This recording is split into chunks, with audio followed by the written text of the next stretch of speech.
যুক্তরাষ্ট্রে এবার ট্রাম্প প্রশাসনের অভিবাসী বিরোধী অভিযানে ন্যাচারালাইজড প্রক্রিয়া নাগরিকত্ব পাওয়া অভিবাসীদের সিটিজেনশিপ নিয়ে নতুন নির্দেশনা দেওয়া হয়েছে।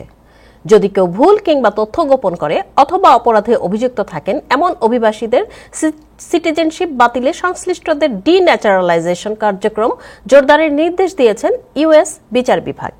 বিস্তারিত রিপোর্টে।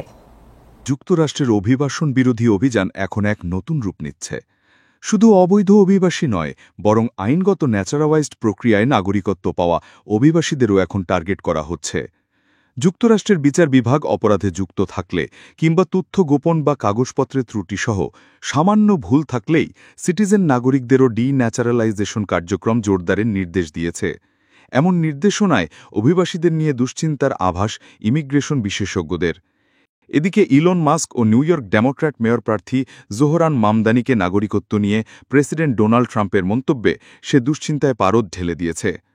ইমিগ্রেশন আইনজীবীরা বলছেন, এমন নির্দেশনা যুক্তরাষ্ট্রের ইতিহাসে নজিরবিহীন। একদিকে ডিন্যাচারালাইজেশন প্রক্রিয়া নিয়ে বিচার বিভাগের সক্রিয়তা, অন্যদিকে প্রেসিডেন্টের বক্তব্যে যারা নিজেদের নিরাপদ মনে করতেন তারাও এখন আতঙ্কে। এবিসি নিউজ তাদের প্রতিবেদনে একটি সরকারি মেমোর বরাতে জানিয়েছে, যুক্তরাষ্ট্রের বিচার বিভাগ ডিন্যাচারালাইজেশন বা নাগরিকত্ব বাতিলের প্রক্রিয়া জোরদার করছে।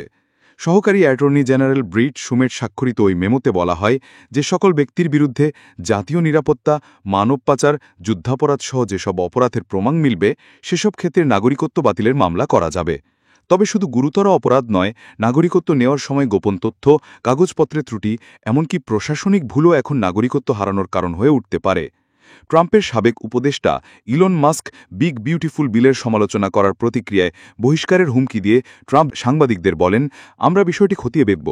এরপর দিন নিউ ইয়র্কের মেয়র প্রার্থী মামদানিকে উদ্দেশ্য করে ট্রাম্প বলেন, অনেকে বলছে সে অবৈধভাবে এখানে আছে, আমরা সব দেখব। জবাবে মামদানি বলেন, আমি কোনো আইন ভাঙিনি, তবু আমাকে নাগরিকত্ব বাতিলের হুমকি দেওয়া হচ্ছে। We might have to put Doge on Elon. Doge is the monster that might have to go back and eat Elon. Wouldn't that be terrible? He gets a lot of subsidies. He's here illegally. We're going to look at everything. And ideally, he's going to turn out to be much less than a communist. But right now, he's a communist. That's not a socialist. I've always said, we will not have socialism in this country. In the speeches, I said, well, what? They skipped socialism. 1990 থেকে 2017 পর্যন্ত গড়ে বছরে মাত্র 11টি নাগরিকত্ব বাতিলের মামলা হয়েছে, কিন্তু 2018 সালে ট্রাম্প প্রশাসনই 16টি মামলা তদন্তে পাঠায়। বিশ্লেষকরা মতে, এ প্রবণতা শুধু অভিবাসন বিরোধী নয়, এটি যুক্তরাষ্ট্রের গণতন্ত্র ও সাংবিধানিক অধিকারের ভিত্তির ওপরও আঘাত। শাক Suman, news desk, time television, new York.